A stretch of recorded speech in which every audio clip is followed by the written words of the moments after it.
So hi, welcome to the Silas OZOYA show. I'm here with two amazing gentlemen. Do you want to introduce yourself? And Silas, nice meeting you. My name is Samad Adewale. I'm a student, MSc student at Leeds Trinity University.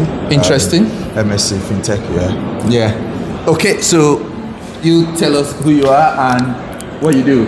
Hi, Simon. Very nice to be here. My name is Drey. I'm the founder and CEO of CreditFlow AI. So we are building a credit infrastructure for commercial lenders to accelerate the flow of capital to businesses.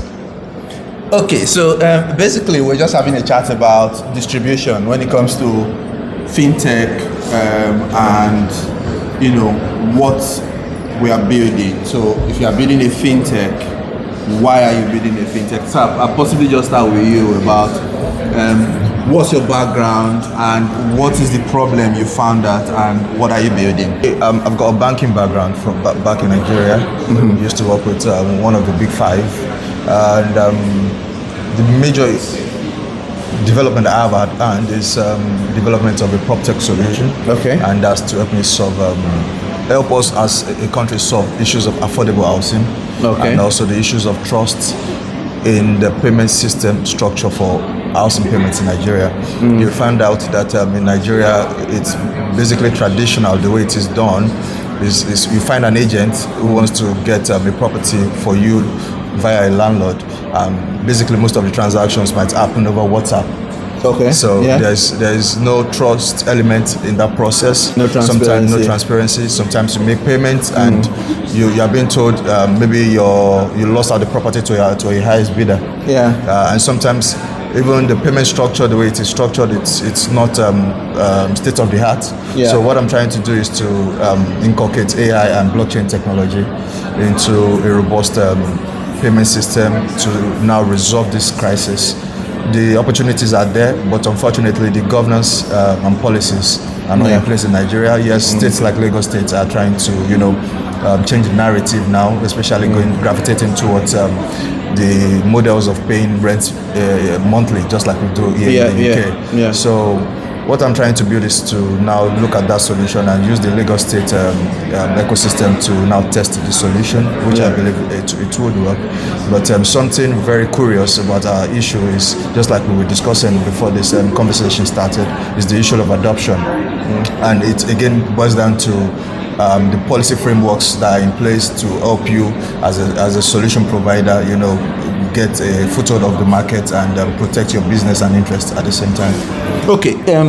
Yours is a much different conversation. So you are doing something around banking and you're from Cameroon. Yeah. So explain, just give us like an idea as to what are you looking at? Like, how are you planning to solve this problem and how are we going to drive this adoption that we are talking about? So I think first of all, the problem we're trying to solve is one of a significant importance. Every modern economy runs on credit. Mm-hmm. When credit moves slowly, it's the entire economy that suffers.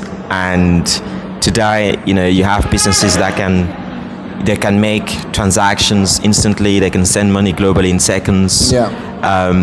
Payments are instant, but applying for a loan is still a multi-weeks, months long process, and we see it in Africa,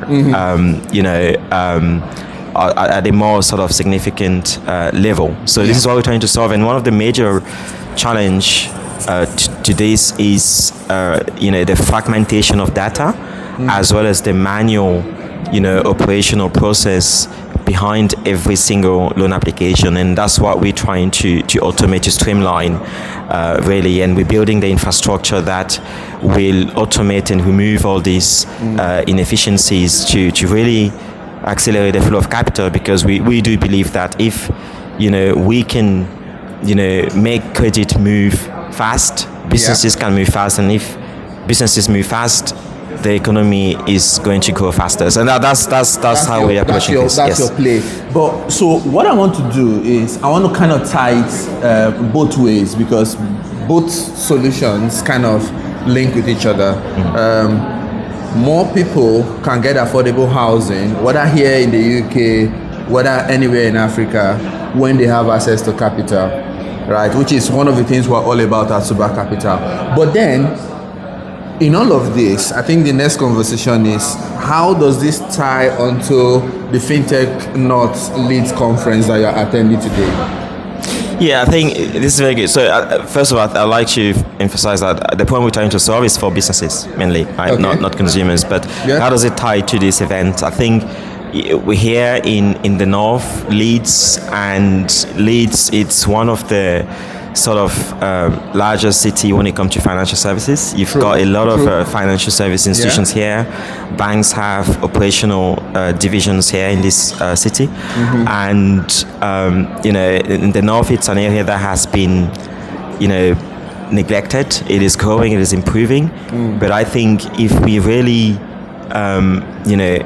leverage the right technology in the north to solve our problem, I think that will have a massive impact in the entire community and ecosystem as well. Okay, so just quickly, what are your thoughts? Like, you've had some conversations today during the conference. How do you think some of the things you've learned here today are going to have an impact on what you're building? Okay, for me, I listened keenly to most of the speakers, and one very important factor, or let me say point, everybody keeps pointing to is the factor of collaboration across the ecosystem. So whether be it RegTech, MedTech, PropTech, or whatever one thing I love that FinTech has been doing, the FinTech North has been doing for the past 10 years is to bring this whole ecosystem together for an accelerated and directional growth. Okay. And when the mayor of West Yorkshire was speaking earlier, she also paid credence to the same point. That the people who drive the fintech ecosystem here in West Yorkshire are the strength of it. And that has given Leeds a leverage to be able to look up to stand not on a one-on-one scale with London, but also gives an alternative for businesses to come into the UK, and a case of Pexa that's been represented here as one of the partners to FinTech North. I met Julian earlier and we were discussing about because what they do is also into PropTech, so we had a very interesting conversation. And for the biggest PropTech solution in Australia, who controls over 90% of property transactions in Australia, to come into the UK and cite Leeds as their headquarters, it's a lot. So what I've come here to learn today, not just networking, is about the knowledge of what needs to be done to now reciprocate and replicate that same solution back home. Good. And I love how you wrapped up that point, like replicate the same solution back home. So interestingly, we are neighbors, right? Yes. Nigeria and Cameroon, back home we are neighbors. How do we bridge the gap of distribution, taking learnings from events like this at FinTech North conferences? How do we bridge that gap between the West and what we're building back home? Because obviously, I would assume that all three of us are building out of Leeds. However, we are still building cross-border because there are some elements of our businesses back home in Africa. So how do we take what we're learning here to connect and build that bridge between the UK, the Western market, and the African market? Yeah, I think it's a very interesting topic, right? And you talk about distribution and bridging the gap between what we're doing here and in Africa. And I think from our earlier conversation, we discussed the fact that there isn't a shortage of solutions in Africa. We do have a lot of solutions. Yeah, we do. And we do have solutions that actually mirrors what we have here, right? But the real question is, are these solutions actually solving our problems? Right. So we're building solutions or replicating solutions that solve the problems here, but they don't actually solve our problem because we still have a lot of our problems are still basically at a primary level, in my opinion, right? Like basic needs. Basic needs. Things like that. Yeah. Basic needs. And for me, this is the most important thing. This is what we need to solve. We talk about digitization, right? Yeah. In Africa, we talk about AI, we talk about, building tech solutions and all of it, right? But does everyone has access to internet? Yeah? Everyone has access to internet here. Everyone. Right? Yeah. Does everyone has access to internet in Africa? Right. How much does it cost? Right? Yeah. Are services easily available on a mobile phone? Right? Do we have the infrastructure to build the right technology on top of it? Are we supporting entrepreneurs? Right? Because there's a lot of risk to build a business, but you need to have the right support. And beyond that, you've built a solution, but then what you find is that people don't pay for that, right? You build a solution, it's easier to sell to a bank here, get paid well, than building a solution, the same solution, go and sell it to a bank in Africa. Good luck, right? Good luck. You'll be happy. You'll be lucky if you get paid, 6 figures, Right. for your product. This is the reality. Yeah. And this is why a lot of businesses in Africa build great solutions. They raise a lot of money, but they don't go much further because the people don't have that. How do you call it? The Exit. No, not exit. The how do you call it? There's no sort of economic buyer power Right. to buy this kind of solutions. This is what we're talking about. That's our reality, basically.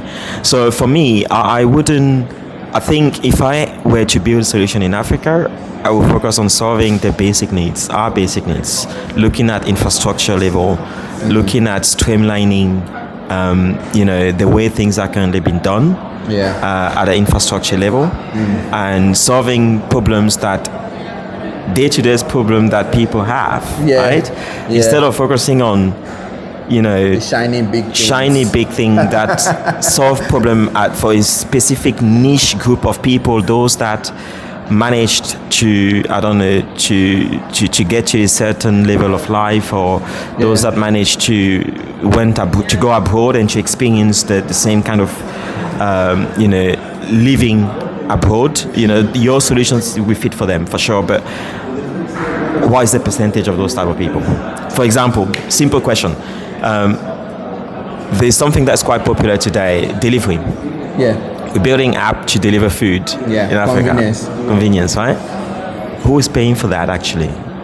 Well, quite a number of people from the statistics, Okay. quite a number of people are paying for that. So, but it's an argument. Well, okay, that's fine, but can you get a product like that in Africa, scale to the level you get a product like that scale here? Well, of course, it's two different economies, so we can't make that comparisons and all of that, right? So I don't know. We can't make those comparisons. True. Buying power is different. Infrastructure is different. So you come to my point earlier, right? Which is we're building solutions for that don't solve people's basic needs. That's my point, right? But then, what he's building solve basic needs of housing. Okay. You get my point, right? What I am building solve the basic need of access to capital, right? Make it more affordable and make it more accessible. So I agree with the infrastructure, the policies, not as robust as they should be. But that is why it is called an emerging economy, if you ask me, right? This is not an emerging economy. That is, and this has already emerged. That one is emerging. And I think why we're having this kind of conversations is so that we help the emerging economy emerge to become an emerged economy over the years, right? For instance, Britain, the UK is over 200 years old, right? Yes. I don't know how old Cameroon is. Less than that for sure. 60, sorry. Yeah, 80 years, something like that. 60, 80 years, that's a baby compared to the UK, right? Nigeria is, if we count from amalgamation, maybe 100 years. If we count, if we count from independence, way less. Yeah, you get exactly. So my point is, I agree with you. However, I think that's one of the important things of coming to places like this, because we then get to learn what we've done here, and we're able to build that bridge and take it back home. I don't know if you agree with me. Localize it to our Localize it. I don't know if you agree with me, but you get the point. Yeah, no, I get it. I get the point fully. But yeah, look, I think this is, we yes, I fully get your point. I mean, we have to try. We need to give it a shot, right? We need to try to solve these problems because no one else will do it for us. That's why we came out here. Yes, exactly. No, that's. We left home so that we can build and feed home. Exactly. Yeah, I do have a reservation. I do have a thesis for building things in Africa, right? Right. For me, if I were to build a solution in Africa today, I wouldn't look at what we're doing here. I will look at what we're doing, what has been successful in Indonesia, in India, in those countries. Wow. Right? Okay. That's another angle. That's what I would do because they have more or less similar culture as us. Right. They have the kind of they have the same kind of challenges to an extent that we do have, right? But they've managed to solve all of them, not by copying solutions we have here, by building their own solutions. In India, India, for example, there is what you call the UPST or USPT, which is a payment network happening on WhatsApp, allowing users or people to basically make money online, paying for goods online using their mobile phone. They don't need a bank card, a credit card, right? Everything they've built works wonderfully, right? Yeah. So this is our reality. In India, for example, internet is very, very cheap. Very cheap. How did they achieve that?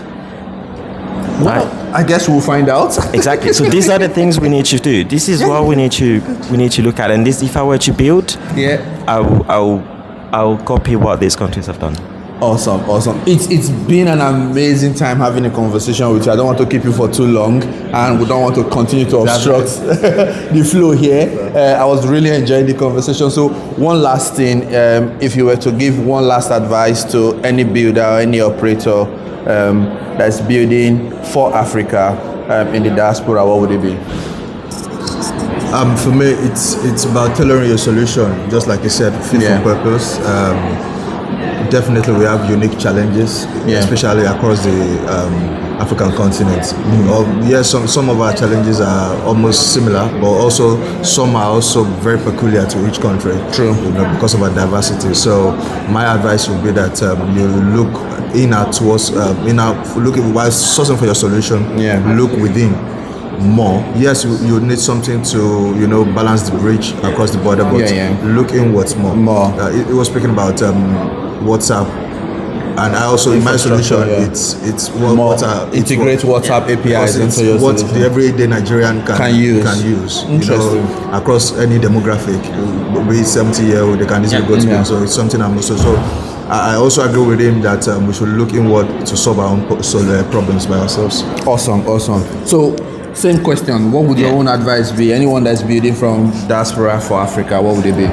It would be look at solving people's basic problems first. Yeah. That would be my advice. Focus on that, right? Okay. Focus on that. Go to the villages and look at what people are lacking there. Start from there. That would be my advice. Thank you very much. I really appreciate you coming on the show. Thank you very much. And it was a pleasure to speak with you. Yeah, same here. Thank you very much. Yeah.